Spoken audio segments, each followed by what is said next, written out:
நிறைய கவிஞர்கள் வந்து பாட்டாவே பாடிட்டுருக்காங்க. "பணம் பந்தியிலே, குணம் குப்பையில." இந்த காலகட்டம் அது மாரி. பணம் இருந்தா தான் மதிப்பு. இல்ல நாய விட கேவலமா பணம் இல்லாத மனுஷன மதிக்கிற சமுதாயத்த நம்ம பார்த்து கொண்டு இருக்கிறோம். நம்ம பாக்கெட்ல பணம் இருந்தா தான் நம்ம 4 பேர் நம்மகிட்ட கூடுவாங்க. இல்ல நம்மள யாருன்னே கண்டுக்க மாட்டாங்க.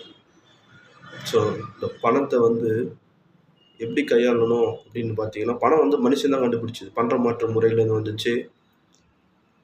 ஸோ, இப்ப பணம் தான் எல்லாத்தையுமே வேற இருக்குது. பணத்தால ஒரு கொலையே பண்றாங்க.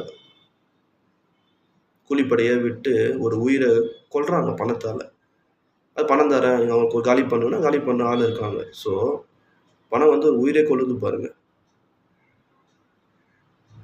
ஸோ, நான் சொன்ன மாரி எல்லாத்தையும் பணத்தால வாங்க முடியாது. தேவைக்கு பணத்த வச்சுக்கின்னு, அதிகமா பணம் இருந்துச்சுன்னா மற்றவங்களுக்கு ஹெல்ப் பண்ணி, நீங்களும் நல்லா இருங்க. உங்களால மற்றவங்களும் நல்லா இருக்க வைங்க. நன்றி.